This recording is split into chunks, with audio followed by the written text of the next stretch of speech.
Hello, everyone, and welcome. As you get signed in, if you would like to take a minute to fill out the poll that is on your screen just to tell us if you've joined us before, that'd be fantastic. You can also drop into the chat where you're calling in from if you'd like. While we wait, I'd like to introduce myself. My name is Madison Burnett, and I'm a BCBA, and I lead our professional development program, and I'll be supporting throughout the webinar today.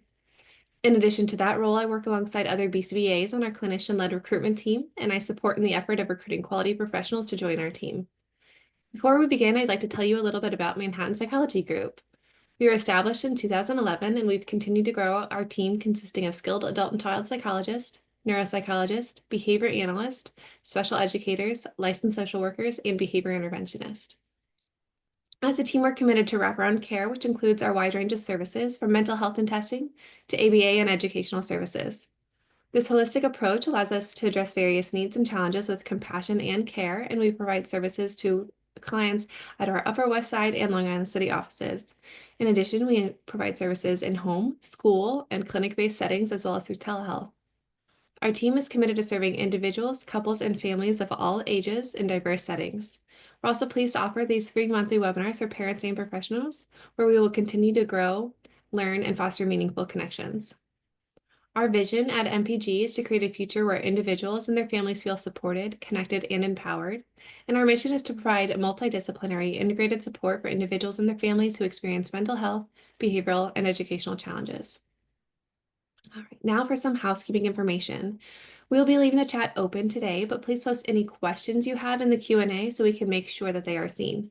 If there's time at the end of the presentation, will answer some of these questions. And now I'm excited to introduce our speaker. Dr. Eyal Goldberg is a licensed clinical psychologist in New York. He specializes in helping children, adolescents, and families who have experienced trauma or are facing disruptive behavior challenges. He values working closely with families and caregivers to support their youth in managing emotions and behaviors effectively. He's particularly passionate about helping families navigate technology and media, offering strategies to establish healthy screen time habits, and promoting social emotional development.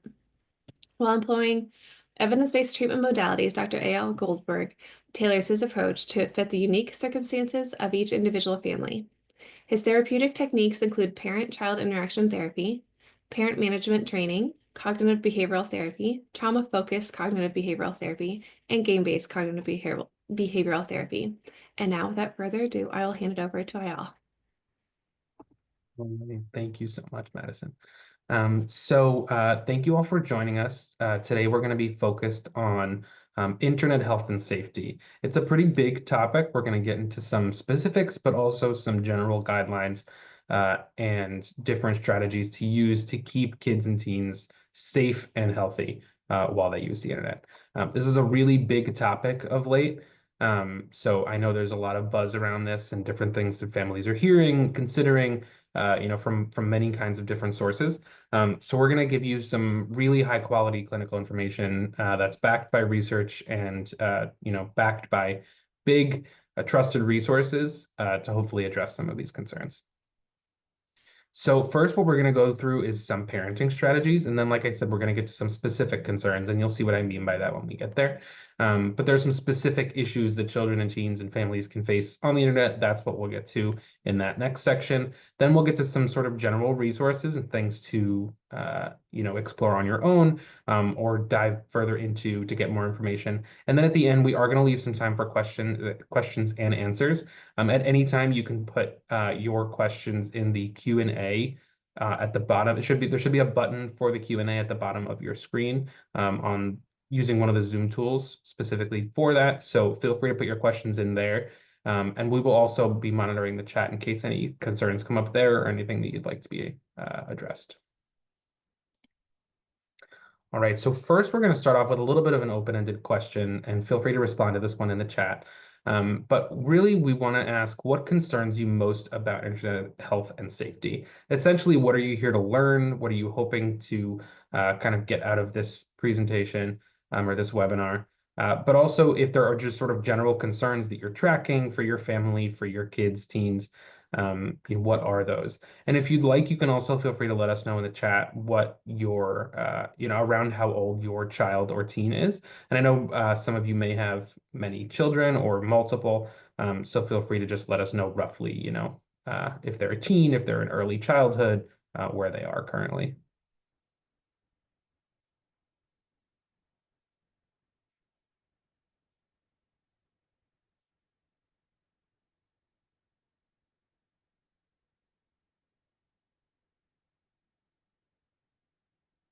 All right. And so we're going to move forward and actually tell you some of the big concerns that we've seen from the literature. Um, and this is actually, I'm noticing a duplicate question. So we're going to move on to this. This is where I'm trying to go next. So what most parents that we have seen in the literature are concerned about, surveys have found that they're most concerned about explicit content, time wasting in general, distractions from homework, kind of the same thing. And we noticed that there's also concerns here, about harassment or bullying, but really anxiety or depression and self-esteem, the mental health concerns, at least on this survey, which was by Pew, were really sort of laid at the bottom in terms of how frequently parents said they were concerned about these things. So it really seems like the big concern is, inappropriate content or seeing things they're not supposed to, and then also just the internet interfering with other things, whether that's homework or being distracted by it in general. So next, we're going to go through some risks and some benefits. Feel free to type those in the chat as well, and we will monitor. And I'm hoping that there can be a little bit of a discussion there, but we will also be addressing a lot of this out loud. I'm going to just go ahead and skip forward. And again, the same question, but just about benefits. So some examples. Some of the There we go. There's the titles. Some of the benefits that have been found in the literature are, improvements in learning for young children, and you can think of things like educational content, whether that's Sesame Street or PBS, right? That's what we're talking about in terms of content that's teaching kids things and causing them to learn, in a healthy way. Another benefit is health information access. This is more useful usually for older kids and adults. But there's a lot of information that we can access online that we weren't able to previously.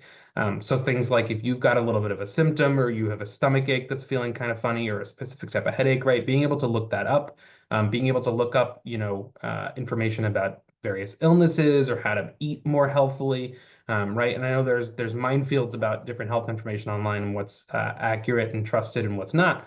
But it is a benefit that there is more health information that is accessible, especially from some of the bigger trusted sources, whether that's Cleveland Clinic, Mayo Clinic, um, anybody. There's also some evidence that video games can improve certain cognitive skills. They're usually really specific and related to the actual function of the video game. So what I mean is, visual scanning might be one skill that is improved for teens who have been gaming for a little while. And that's not to say that that's going to translate into other areas necessarily, but that is a benefit that has been shown in the literature. And there's also my biggest one personally, which is bonding with peers and social support. Social support is something that frequently comes up in mental health literature as a protective factor. And what we mean by that is it's something that is beneficial and actually protects from any of the negative effects of different mental health concerns. And social support is really routinely focused on as one of the biggest ways to stave off any sort of negative mental health experiences. So it's a really big one and definitely one that has been more accessible via the internet. There's, of course, debates about the quality of that social support and the social contact being facilitated through the internet. But when this is, high quality interactions that are being facilitated by, let's say FaceTime or something like that with somebody they're already friends with, that can be a really beneficial thing. Then some of the risks. So obesity is one that has been found repeatedly, and that seems to be especially common when there's passive use of the internet. So what we mean by that is when they are just sort of like passively scrolling or passively watching, they're not really engaged in the content that they are, consuming. Passive use is something that frequently also comes up as it relates to negative mental health effects, and it can be one of the ways that uh, children and teens actually struggle to regulate their use is by this sort of overuse in a passive way. So it's definitely something to keep in mind as we discuss further. There's also some executive functioning deficits that have been found. And what we mean by that are different sort of like higher order tasks, like, being able to manage different tasks, two different tasks at once, being able to, remember different things or, really be on top of your responsibilities. Executive functioning is a bit of a big label, but deficits in that domain have been found in the literature as well. And there's also the risk, of course, of cyberbullying exposure. It definitely is something that commonly happens, and we'll get to how to deal with those specific concerns later on. But that's something to keep in mind. And there's also a lack of healthy separation from peers. This is something that's been a bit of a debate recently, especially with the book The Anxious Generation coming out. And that's not the main focus of that book, but there's a lot of a focus lately on, this sort of constant barrage that teens and children are facing when they are on social media, especially, and these ways that, teens basically have to react as if their friends are with them all the time, because at any time they could get a message, or a ping, or some notification from an app, anything like that. So that's something that is missing. And something that's a risk as well is this sort of lack of separation, right? Being able to just put your friends away at the end of the day, and go to bed. Instead, these days, there's this sort of constant barrage. So managing that is really tough, and we'll get to how to do that. So this is a sort of framework put out by actually the AAP, the American Academy of Pediatrics, and what they call their Center of Excellence for social media and youth mental health. And I highly recommend looking at their resources and their website. There's a lot of really good resources there. So the first C to consider, and these are the different domains, is the child. Then we also want to consider the content, and the calming. And we'll go through what each one of those is. So for the child, what we really want to consider is how the individual child is involved in interacting with the internet. What we mean by that is that different factors for each individual can change their relationship with the internet and with technology. So for example, a child who has ADHD might interact differently with the internet than a child who does not.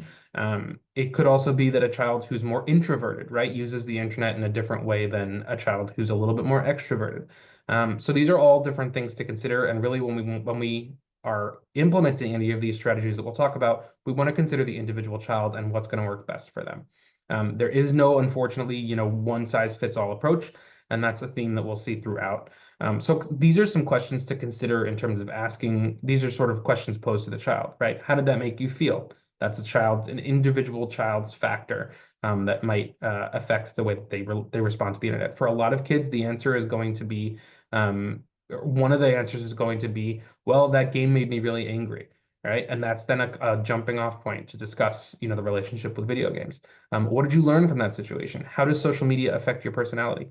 Then we also want to consider the specific content, right? And we want to teach kids to consider what's worth their attention. How is this going to harm or help me?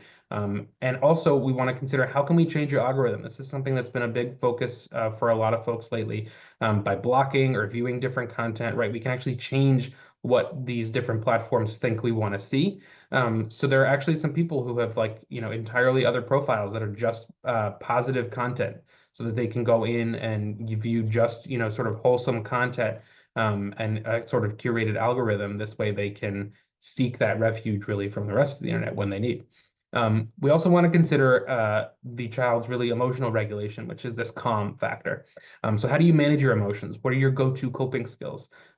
We also want to really ultimately teach, how does phone use or internet use and tech use in general, how does this get in the way of coping, right? Are there ways that it could actually help coping? So, is there Headspace or Calm or other beneficial mental health apps that can be used for mindfulness purposes or with different coping skills? Is there a video on YouTube of a really calming, scenic view that you can view when you're going through something difficult?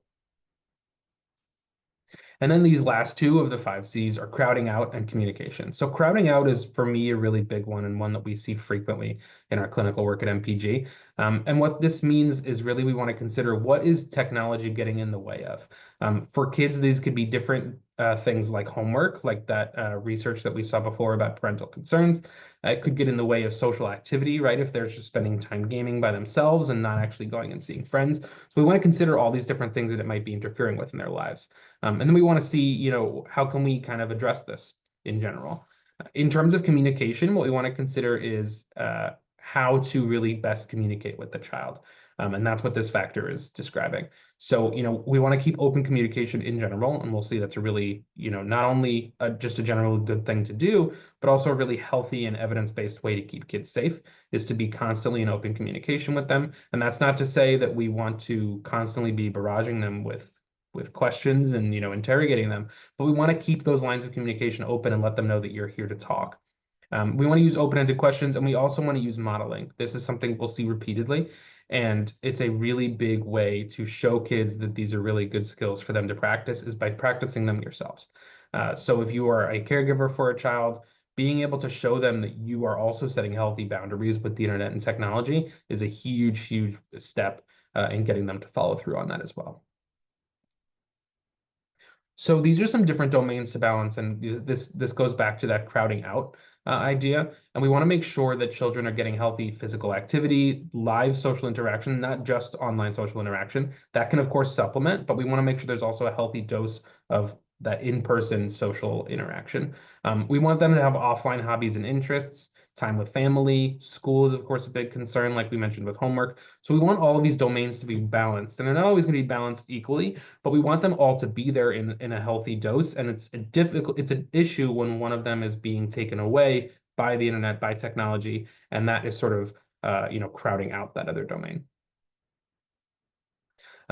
This is a concept that is really helpful. What we want to do is, the reason that the internet can be so, quote unquote addictive is because it gives us a lot of dopamine, right? It gives us a lot of different rewards. And dopamine is just, a neurotransmitter that's understood to be involved in the reward pathways in the brain.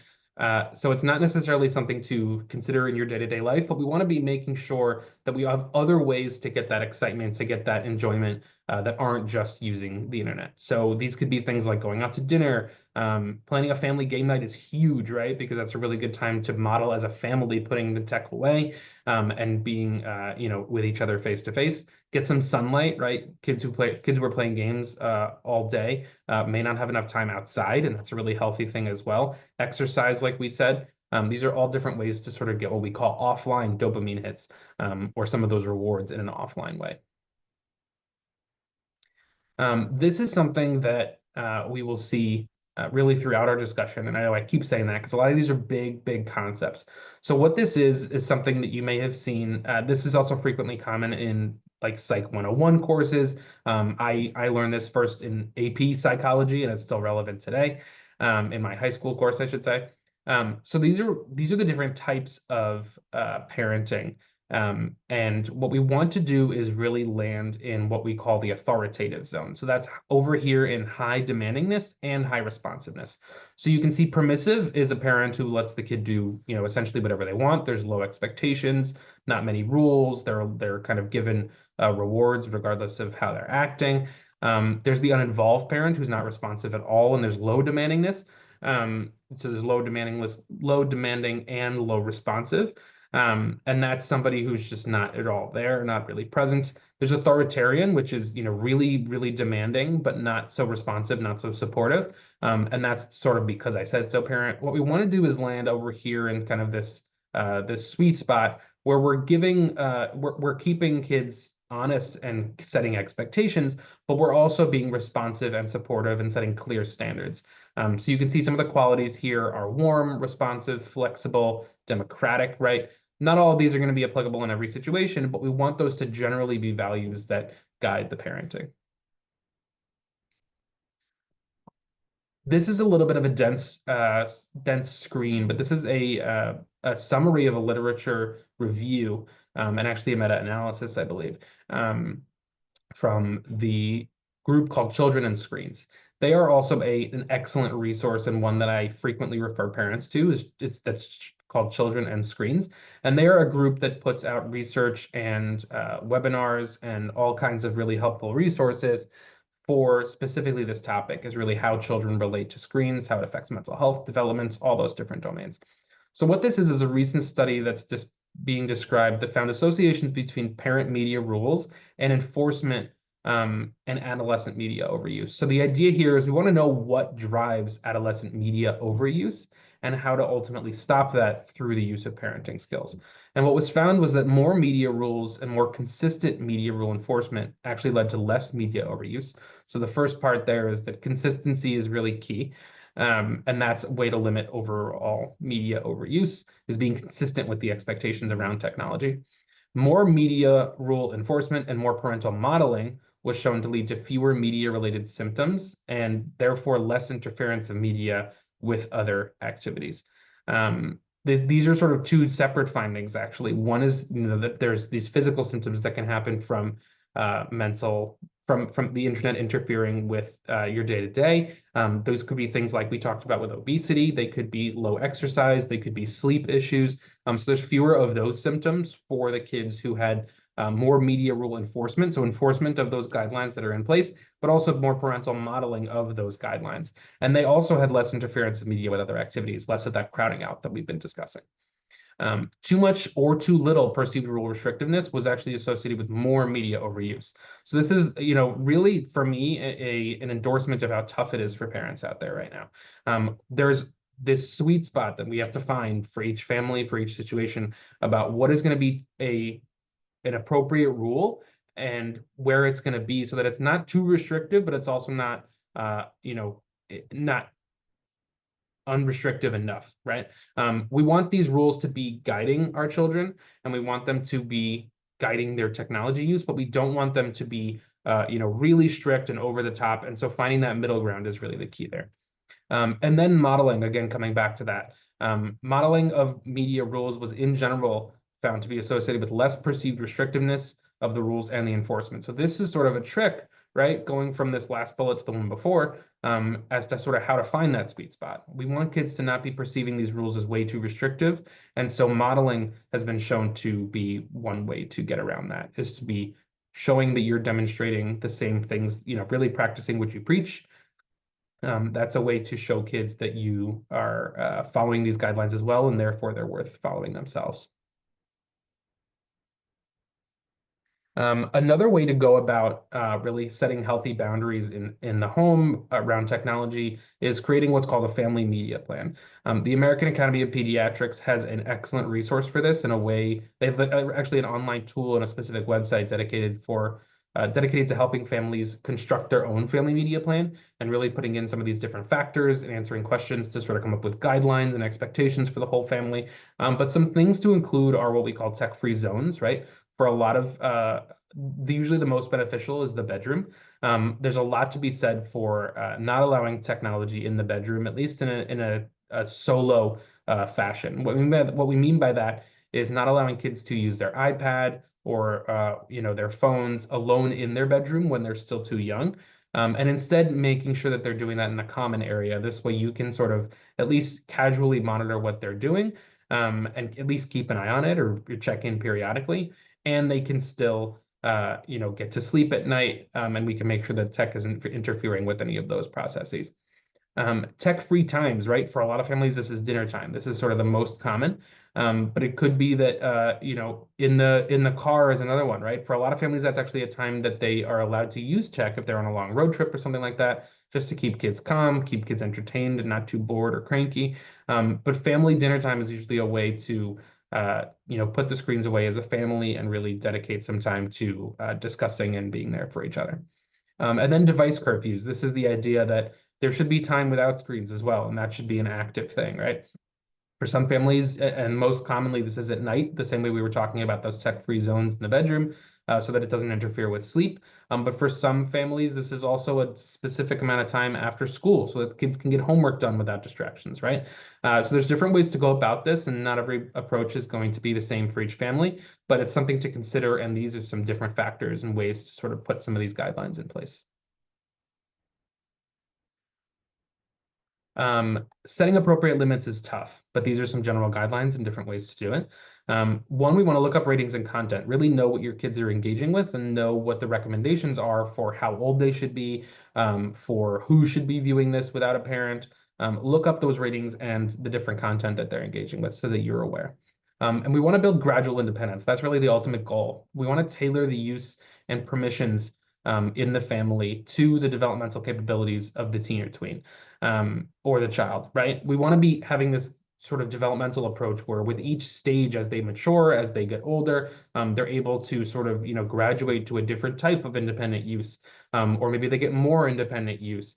That's the same way that we wouldn't give a 6-year-old, his own cell phone necessarily. But usually that's a bit of an easier thing to do when a kid is 13 or 14, and it's easier for them to understand the implications of that and use it appropriately. We also want to have ongoing conversations, again, keeping the communication open, and these should be about everything, about the platforms, the content, online behavior, just general conversations. They don't even have to be about your specific child. But we want to make sure that we're engaging them and they're considering each of these things. So how does that platform work? What do you like about it? What don't you? That content, what did you love? What didn't you like? I like this game and not the other one, right? Oh, what about that game do you think you liked? Well, that one has this factor that I really like, that I really enjoyed, right? Now we're sort of considering what is this, what am I getting out of this, and sort of what is worth my attention. Um, and online behavior especially. You want to have ongoing conversations. Usually kids these days are much more exposed to negative online behaviors than we think. Even if this is just something, like teasing on an online platform in a video game, right? Or just sort of like a general chat that kids are being inappropriate in. So talk to your kids about that, right? Just say like, what have you seen, right? And emphasize that that's not about getting them in trouble. It's just about having some of these conversations so that these are things that they can start to consider and that you can gain information from. We want to openly monitor. We don't want to do is spy. And this is a key difference. A lot of parents want to understandably keep their kids safe online and monitor what they're doing, but sometimes go about that in a bit of a sneaky way or without telling their kid. And what we want to do instead is be honest with them, right? Say you can use this device, you can go on the internet, right? The same way that you're setting guidelines already. This is what's allowed, this is what's not. What we're going to do though is we're going to occasionally check your devices just to make sure that everything's okay. And we're going to just occasionally monitor what you're doing.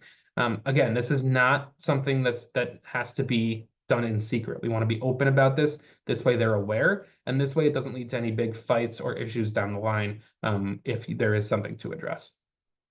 We also want to carefully inspect privacy settings. Everything these days has settings. These are devices, apps, different, consoles by themselves, even TVs, right? A lot of these things that we don't consider, they all have different privacy settings, and we want to make sure that we're looking into them really thoroughly. For most parents, what this means in terms of their privacy concerns is if their kid has any sort of social media account, whether they're a teen, early teen, whatever, making sure that those settings are set really actively and intentionally.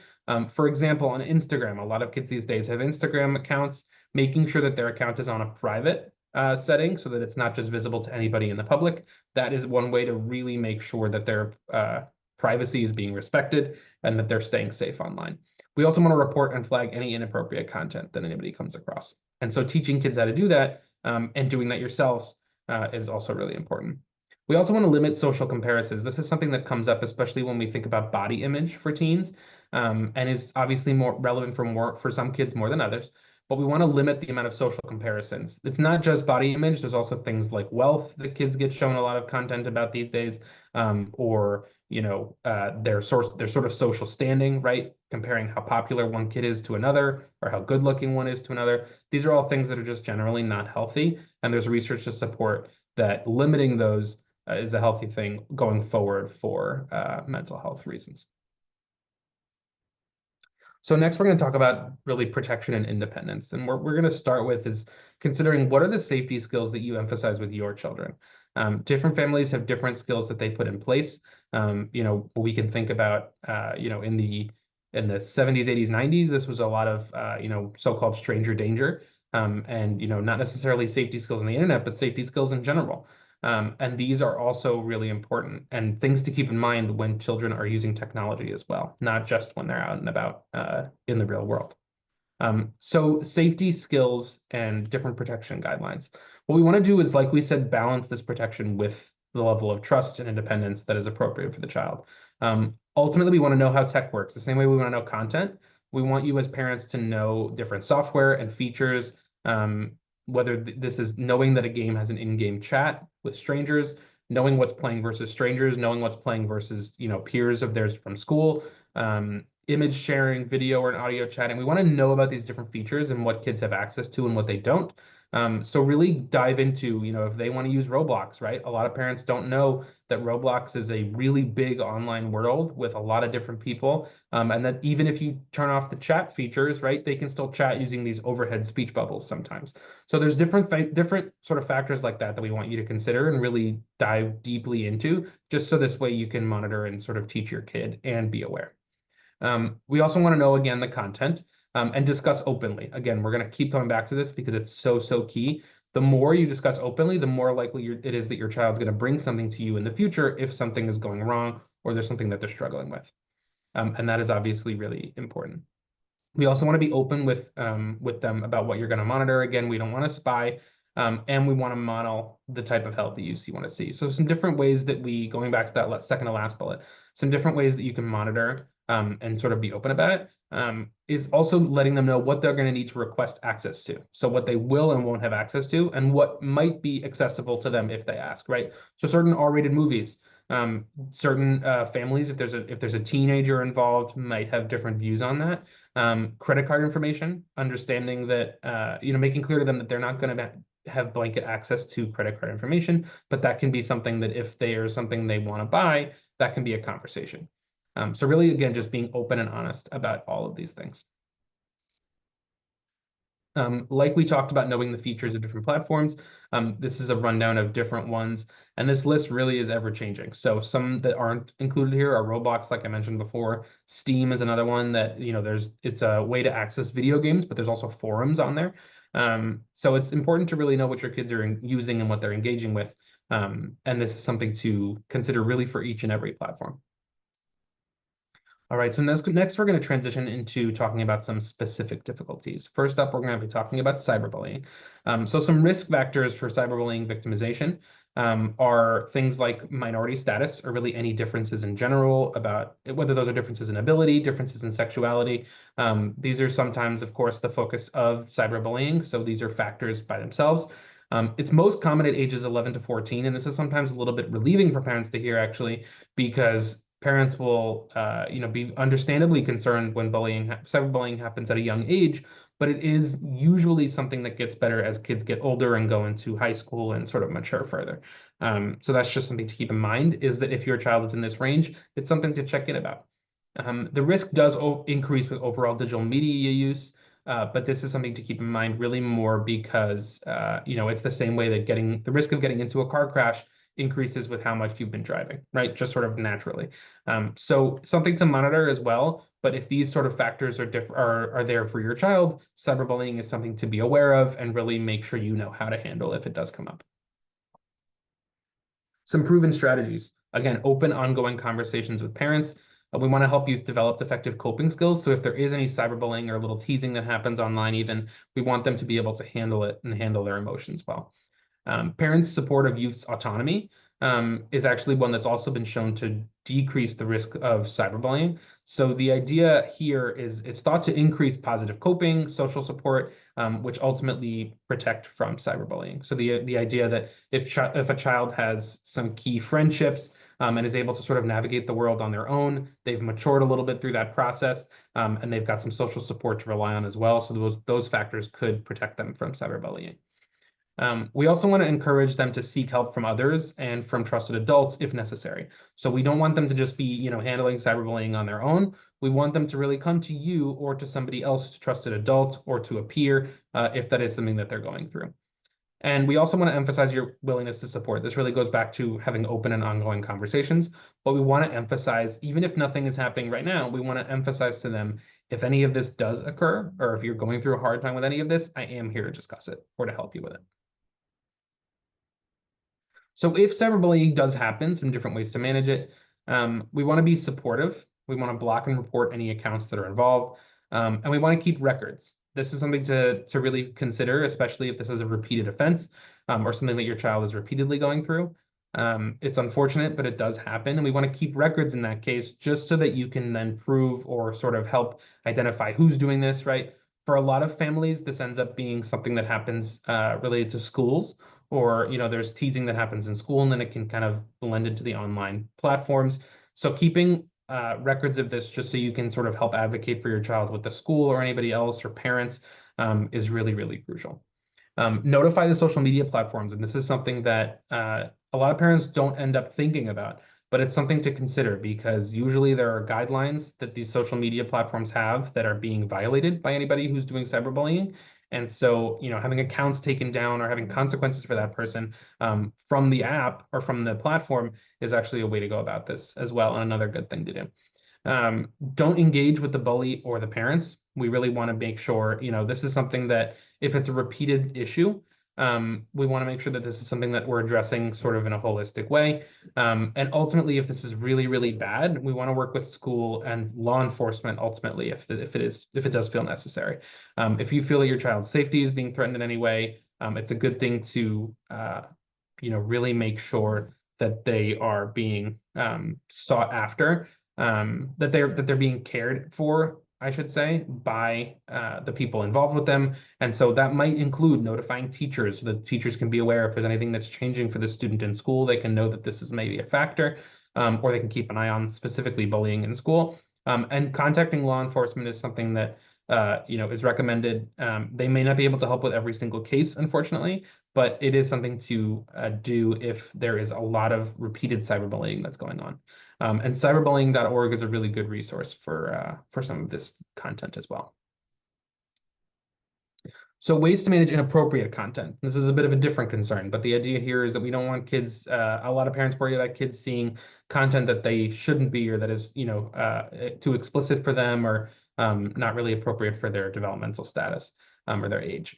So learning about different apps, devices, or privacy settings, again, one thing I didn't mention before I'm realizing is different routers. A lot of routers these days actually have parental controls built in. Some of them are a little clunky or not consistent, right? But it's something to look into and try if that's something that you think would help you and your family.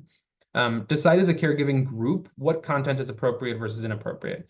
This could be, parents, this could be babysitters, right? You as parents are ultimately going to have the ultimate decision-making ability here. But what we want to do is make sure that anybody who is taking care of your kid is on the same page. So this could be even, a sibling of yours who you're leaving the kids with for a day, right? Having them understand like this is what we do and what we don't show them. These are different things to consider and really make sure that you're on the same page with them about. And we want to report content that you or your child don't want to see. And this is a way to really edit your algorithm, as they say, to make sure that you don't see more content like that going forward.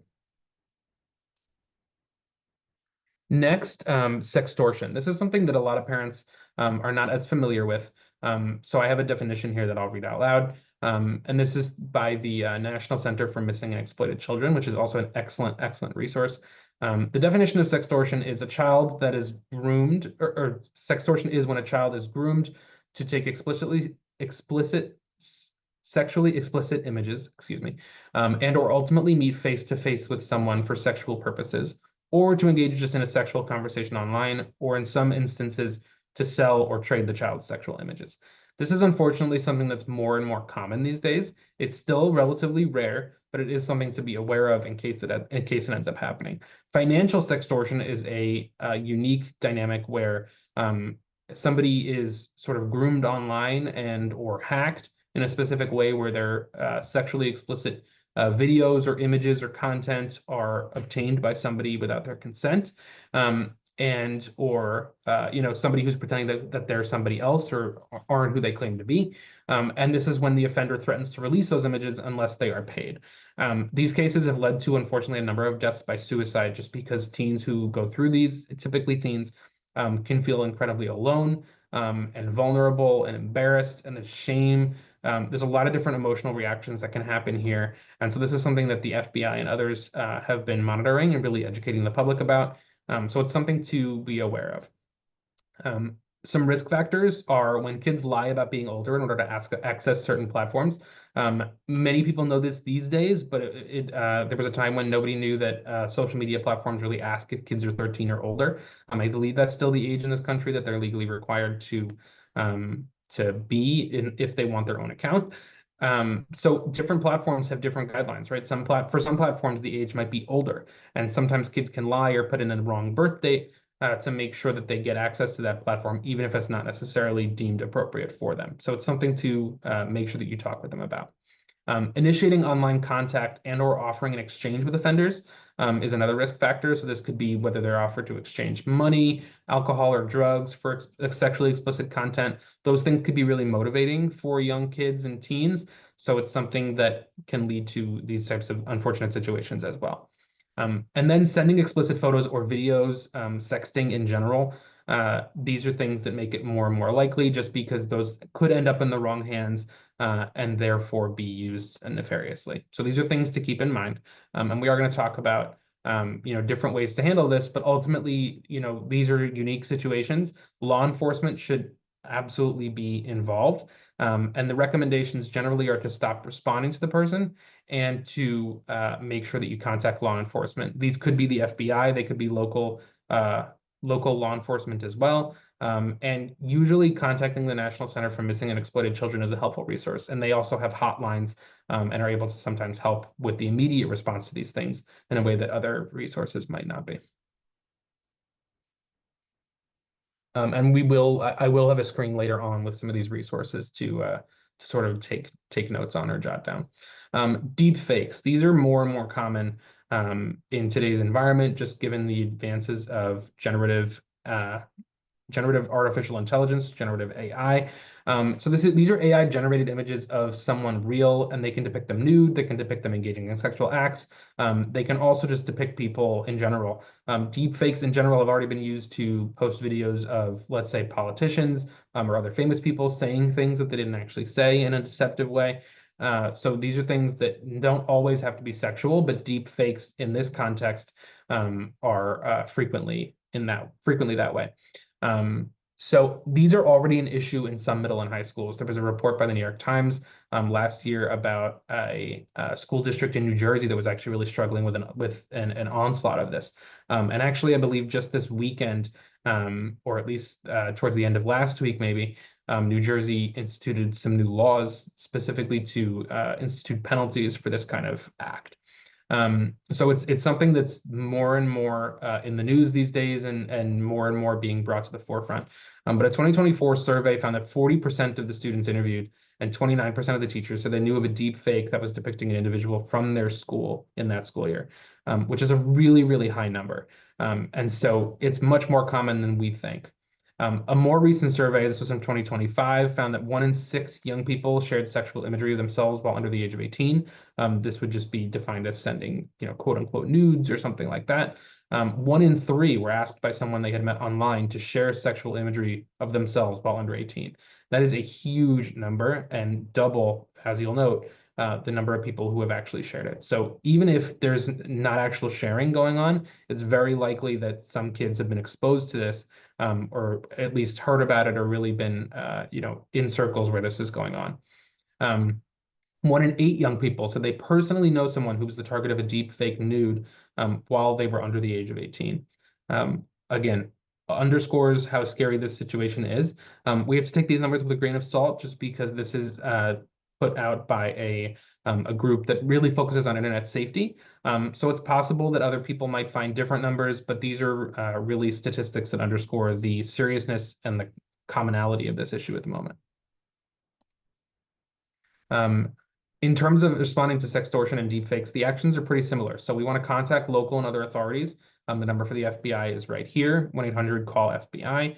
We want to also get help from the experts like the FBI and the National Center for Missing and Exploited Children, whose logo is there at the bottom right. And if you search any of these terms, their resources will come up. We also want to document and screenshot. It can be a tough thing to do because we want to maybe get rid of some of the photos or anything like that. But we want to make sure that we're documenting any messages that somebody else is sending in a threatening way or in an unsafe way so that we can ultimately hopefully have them held responsible. We also want to report and block the person, like we said, and Take It Down is another resource that a lot of families should know about. We want to report your info there because Take It Down is actually a partnership between, I believe it's the National Center for Missing and Exploited Children and law enforcement and a number of different social media platforms. Facebook or Meta is one of these, and that covers Instagram as well. There's also, I believe, Twitter, Reddit, and some others on there. And they basically have partnerships where if you let them know in a specific and explicit and a detailed way through this platform, what content of yours is out there that needs to be taken down, they will do their best efforts to get it taken down and have those accounts sharing it reported. Um, and then they can work with law enforcement from there as well, I believe. But it's a really excellent resource and something to look up just so that you know it's there if you need it. And for deepfakes, we also want to loop in the school or the other person's parents, right? We really want to make sure that that person, especially if this is going on in a teen circle, we want to make sure that the school is aware that this is circulating and probably is also affecting other students in the school, not just one person, or at least could be. And we also want to make sure that that student's parents know, this way they can be held responsible at home as well. And those students and those parents can then monitor their child's internet use a little bit more carefully. Some grooming signs in general, when this is something that a lot of parents worry about, is sort of grooming by strangers online. It's still rare, right? We want to emphasize this does not happen to the bulk of children, but some different risk factors are generally sexualized conversation, sharing imagery in general, and tests of the child's discretion or follow through. This last one is a little bit less of a commonly known factor for parents, but this is when somebody who's trying to nefariously use a child or have an inappropriate relationship with them online, is testing how much they will keep a secret or how much they will do little things if that person asks. So these are things to be aware of, and we really want to make sure that these are things that you're aware of, not just with non-strangers, but with also, or not just with strangers, but also with people that are familiar to the family or familiar to the child as well. There's research to suggest that most times it's not actually a stranger online. It's usually somebody that the person knows in real life, who victimizes them. So that's something to keep in mind. We want to just make sure that they are staying as safe as possible. Safety skills to teach kids and teens. We want to make sure that they're following general safety protocols, such as not sharing their name, age, or other private information like their location. We certainly don't want to send photos to anybody that we don't know. We also don't want to send or receive nudes. This is something to really drive home for kids. It's something that's unfortunately more and more common with young romantic relationships, but really educating children about the dangers and risks of doing that are really important. And there are even some municipalities and states where kids have gotten in trouble for sending nudes or exchanging them under child pornography laws. So that's something to really educate your child, your teen about, and make sure that they're not sending or receiving any of those or requesting. We also don't want to chat with any adults or strangers, right? Somebody who appears like they might be older than they say they are, that's a red flag. We want to make sure we note that. And we also want to emphasize a lot of kids these days have these warped views of who's their friend and who's not. We want to emphasize to them that strangers are anybody that they don't know in person. Somebody who's just an online friend, it's just a lot harder to trust these days that they are who they say they are. So that's something to keep in mind as you interact. We certainly don't want to agree to meet anybody you meet online. And if that is something that's being requested, we really want to make sure that adults are aware, and absolutely accompanying that person at the very least.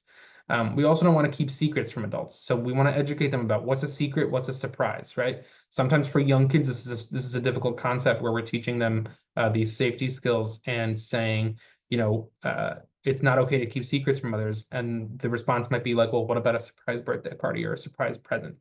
Right? Those are two different things. Secrets and surprises, we want to educate them about those differences.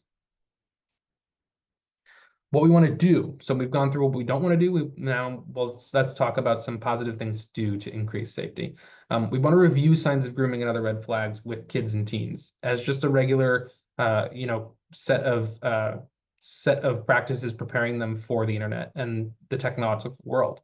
We want to get them to think critically and explain why rules are there. Kids are more likely to follow through on rules if they understand why they're there. And oftentimes, a lot of parents will get pushback from kids where they'll question, right? We can explain why these rules are in place. And that's something to do because it's more likely then that the teen or the child will follow through on them. We also want to let them know that they should speak with a trusted adult about anything concerning, right? Even if they make a mistake. In the unfortunate situations where, sextortion has led to suicides of young kids and teens, they frequently didn't tell the parents what was going on. And so we want to make sure that they know they can speak with you, even if they've made a mistake, that they won't get in trouble for it, right? Because you really ultimately just want to keep them safe.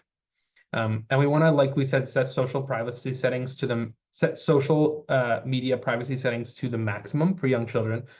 Not just on social media, though, also in video games, on Xbox profiles, and really anything where other people can interact with them online. Sometimes a question we'll get asked about this topic is, when does use become problematic? So when does social media use or media use in general become problematic? One, when we talked about the crowding out, when it interferes with their ability to do other things. If they often choose social media over in-person social interactions. If it prevents them from getting sleep, that's another area it could be crowding out or interfering with. If it crowds out regular physical activity, which is healthy and beneficial. If they keep using social media, even when they express a desire to stop, that's a red flag that this could be something that they are developing an addiction to. And that's something to really check in with a professional about. And if they experience strong cravings to check social media, or they feel like they can't put it down, or they're lying or using sort of deceptive behavior to spend time online, they're saying, oh, I'm going to go do my homework in my room, if they're online instead, right? That happens to some extent for a lot of kids, but we want to really make sure that if there's multiple of these signs or any concerning behaviors like these going on, we loop in professionals and get some help. To set up future success, what we want to do is check in regularly. This doesn't just have to be about negative experiences or when something goes wrong. We want to regularly check in and say, "Oh, that game looked so fun. How did it go?" That's a way to check in about a positive experience, and neutral experiences as well, right? Hey, how was your FaceTime before with your friend or with your aunt, right? Anything like that, we want to just check in and see how it went. Make sure youth know they can come to you, like we said, with difficulties and without judgment. There won't be judgment if you come to me and say that something's wrong and that you need my help, right? That's something we really want to emphasize to kids. And if you react with anger or punishment when they do come to you, they're then going to be less likely to come to you again in the future. So when they speak to you about something that is concerning to them or that they need some help with, we want to make sure we're not responding in a way that's going to push them away, or make it less likely that they do so again in the future. We want to teach safety skills, but we really don't want to instill fear, right? We want to make sure that they have realistic expectations about what can happen out there in the world if they're not careful. But we also want to make sure that they're just generally practicing good safety skills. And this isn't about scaring them overly in a way to get them to follow the rules. What we want to do is really teach them those safety skills and just teach them what to do, and let them know that if they do these things, they will be able to stay safe without a problem. Um, we also want to monitor again and be open about it. Again, don't spy, don't check without telling your kid that that's going on. It's a temptation that a lot of parents have, but we want to let them know, hey, I will occasionally check. I won't always tell you when I do, but I will occasionally check and monitor what you're doing online just to make sure that you're safe. So what did we learn today? Again, the key is really open communication.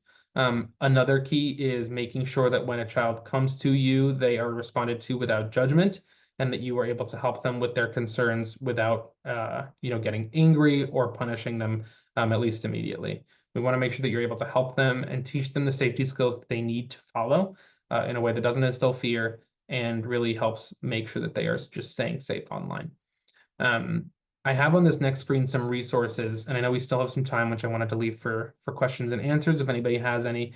But these are some really helpful resources to go through. It's a dense slide, but over here we have Children and Screens, which is a really good resource for just general learning about the research on digital media and child development.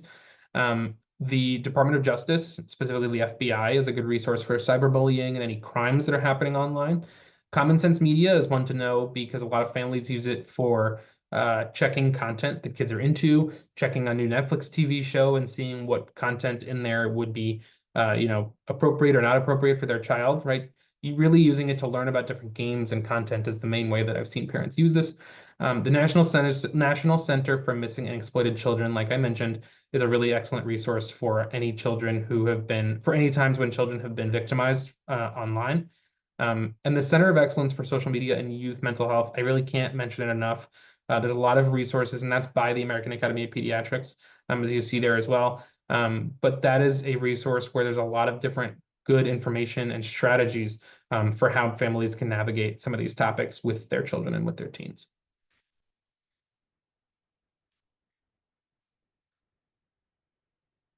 All right. Um, so next, I know we have a few minutes left. If there are any questions, I'd be happy to answer those. And if not, I would also be happy to share any resources. Yeah, and just so everybody knows, we will be sharing y'all slides after the presentation. So don't feel like you need to hurry up and jot them down. They'll be sent to you, and you'll also be able to click on the links for easier access.